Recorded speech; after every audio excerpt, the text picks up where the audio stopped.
कुछ किरदार वक्त के साथ मिट जाते हैं और कुछ खामोशी से तकदीर लिख जाते हैं। पुराने जमाने की बात है, ये एक गांव था रोशनपुर, जहां हर दीवार पर अल्लाह का नाम लिखा जाता था, मगर दिलों पर दुनिया की मोहब्बत गहरी हो चुकी थी। लोग नमाज पढ़ते थे, लेकिन मस्जिदों से ज्यादा बाजारों की तरफ भागते थे। उसी गांव के बाहर एक तन्हा झोपड़ी थी और वहां रहता था एक सादा सा शख्स, रेहान। उम्र कोई 45 साल, दाढ़ी, सफेद चेहरा, नूरानी कपड़े, मामूली लेकिन दिल साफ, बिल्कुल आईने जैसा। लोग उसे पागल फकीर कहते थे।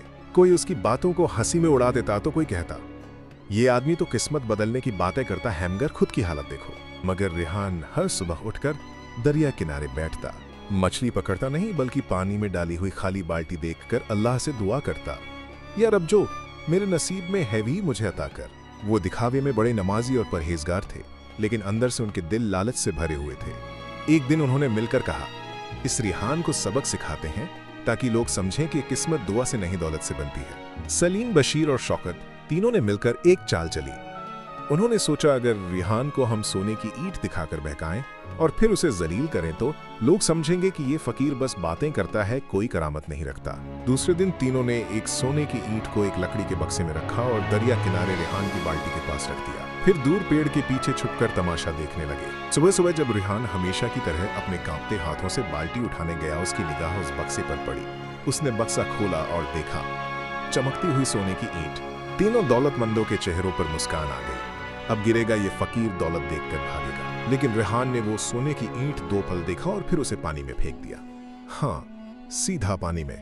रेहान फिर बैठ गया और बोला, यार रब, मैंने कभी तुझसे सोना नहीं मांगा। जो तूने दिया वो भी इम्तिहान था, जो तूने लिया वो भी मेरी रजा है। पीछे छुपे तीनों के चेहरों पर जैसे किसी ने तमाचा मार दिया हो। शौकत ने गुस्से में कहा, ये क्या पागलपन है, वो सोने की ईंट थी। रेहान मुस्कुराया और धीरे से बोला, जिसे यकीन हो अल्लाह की रोजी पर उसे किसी इंसान की सोने की ईंट की जरूरत नहीं। गांव के कुछ लोग ये मंजर देख रहे थे और वो पहली बार उस फकीर की आंखों में झांक पाए। अब गांव के अंदर धीरे धीरे बातें फैलने लगी। क्या ये फकीर वाकई कोई खास बंदा है? क्या उसकी दुआ में असर है, या फिर ये बस दिखावा है? अगले दिन सुबह मस्जिद के बाहर हल्की हल्की फिजा थी, लेकिन लोगों के जहन में एक ही नाम गूंज रहा था, रेहान फकीर। वही रेहान जिसे अब तक पागल कहा जाता था। अब उसकी बातें लोग अदब से सुनने लगे थे। सलीम, बशीर और शौकत की आंखों में तिलमिलाहट थी, क्योंकि वो अपनी चाल में नाकाम हो चुके थे, मगर अब वो हार मानने वाले नहीं थे। तीनों ने मिलकर एक और योजना बनाई। इस बार वो रेहान को पूरे गांव के सामने जलील करना चाहते थे। उन्होंने गांव के चौक में भीड़ जमा की और रेहान को वहीं बुलवाया। रेहान आया, अपनी उसी झुकी पीठ, झुकी निगाह और नूरानी चेहरे के साथ। शौकत जोर से चिल्लाया, अगर तुझे अल्लाह पर इतना ही भरोसा है तो बता तेरे पास कल क्या खाने को होगा? रेहान ने मुस्कुराकर कहा, जो अल्लाह चाहेगा वही होगा और जो मिलेगा उसमें बरकत होगी। बशीर हंसते हुए बोला, अगर कल तेरे घर खाना आया तो हम तीनों तेरे पैर पकड़कर माफी मांगेंगे। सलीम ने शर्त जोड़ दी, और अगर कुछ ना आया तो तू इस गांव से चला जाएगा। सारी भीड़ हंस पड़ी और रेहान बस सिर झुकाकर बोला, जो अल्लाह चाहे वही बेहतर। उस रात रेहान दरिया किनारे गया, अपनी पुरानी चटाई बिछाई और एक छोटी सी दुआ की, या रब, तू जानता है मेरे दिल का हाल और इन लोगों के दिलों का हाल भी। अगर मेरी तौहीन में तेरी रजा है तो मैं सर झुका देता हूँ, और अगर तू चाहता है मेरा इज्जत से जवाब देना तो मुझे यहीं से रोजी भेज, जहां से किसी को उम्मीद भी न हो। उस रात बहुत ठंडी हवा चल रही थी और उसी वक्त गांव से बहुत दूर एक अमीर सौदागर का काफिला रास्ता भटक गया। सौदागर ने अपने नौकर को भेजा, कोई नेक और भरोसेमंद आदमी तलाशो जो हमें सही रास्ता दिखा सके। नौकर चलते चलते दरिया किनारे पहुंचा, जहां रेहान फकीर तस्बीह पढ़ रहा था। नौकर बोला, मालिक ने कहा है कोई सच्चा और भरोसेमंद आदमी चाहिए जो हमारे काफिले को सही रास्ता दिखा दे। रेहान ने इशारा किया और सुबह तक उन्हें सही रास्ते पर पहुंचा दिया। सौदागर ने जाते जाते कहा, अल्लाह का नेक बंदा है तू, ये लो थोड़ा सा खाना और कुछ चांदी के सिक्के। रेहान ने सिर झुकाया, ये तेरी नहीं मेरे रब की तरफ से है। सुबह हुई और गांव में ढिंढोरा पिट गया। रेहान के पास खाना आया है और वो भी भरपूर। भीड़ फिर जमा हुई और तीनों अमीर हक्के बक्के रह गए। रेहान ने नजरों से उन्हें बुलाया और सिर्फ एक बात कही जिसे लोग तौहीन समझते हैं, वो अल्लाह की नजर में कभी इज्जत भी बन जाता है, इज्जत का दरवाजा भी हो सकता है। गांव की गलियों में अब रेहान का जिक्र होने लगा था। वो रेहान जिसे कल तक सब मजाक समझते थे, आज उसकी दुआओं की मिसालें दी जा रही थीं। लेकिन सलीम, बशीर और शौकत अभी भी अपने घमंड में डूबे हुए थे। बशीर ने गुस्से में कहा, एक बार का खाना मिल गया तो क्या हुआ, अगले दिन क्या करेगा ये फकीर? सलीम ने आंखें मटकाते हुए कहा, अब की बार ऐसा खेल खेलेंगे कि ये दोबारा किसी के सामने नजर ना आए। शौकत बोला, चलो इसे नौकरी की झूठी पेशकश देते हैं और फिर धक्के मारकर निकालते हैं। अगली सुबह वे रेहान के पास पहुंचे। सलीम बोला, रेहान भाई, हमने सोचा है आपको अपनी तिजोरी का मोहतामिन बना दे, तनख्वाह भी देंगे, इज्जत भी।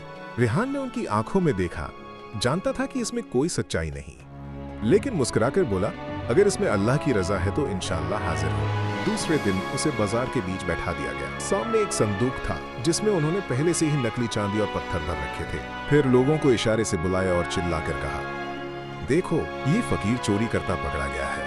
भीड़ जमा हुई, कुछ चौंके, कुछ ने ताने मारे, लेकिन रेहान खामोश खड़ा रहा। आंखों में सिर्फ अल्लाह का यकीन था। उसी वक्त गांव के बुजुर्ग मौलवी उमर साहब आ पहुंचे।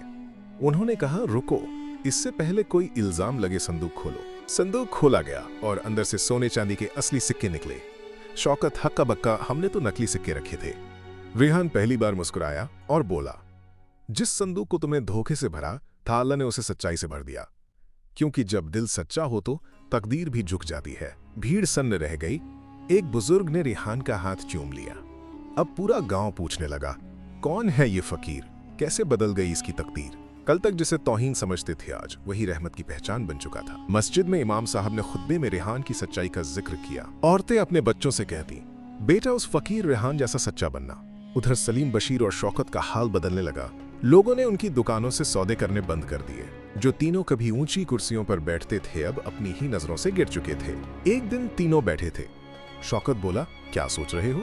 बशीर बोला, सोच रहे हैं जिसकी तकदीर मिटाना चाहते थे वही हमारी रहमत का दरवाजा बन गया। सलीम धीरे बोला, मैंने रात को सपना देखा, एक दरवेश हमें अंधेरे से उजाले की तरफ ले जा रहा था और वो दरवेश रेहान था। अगले ही दिन वे रेहान के पास पहुंचे। हमसे गलती हुई, माफ कर दो। रेहान ने सिलाई रोक दी, सिर उठाकर कहा, जिसे अल्लाह उठा दे उसे कोई गिरा नहीं सकता, और जो गिर जाए अगर माफी मांगे अल्लाह उसे भी उठा देता है। फिर उसने तीनों को सीने से लगा लिया। उस पल गांव की हवा तक बदल गई।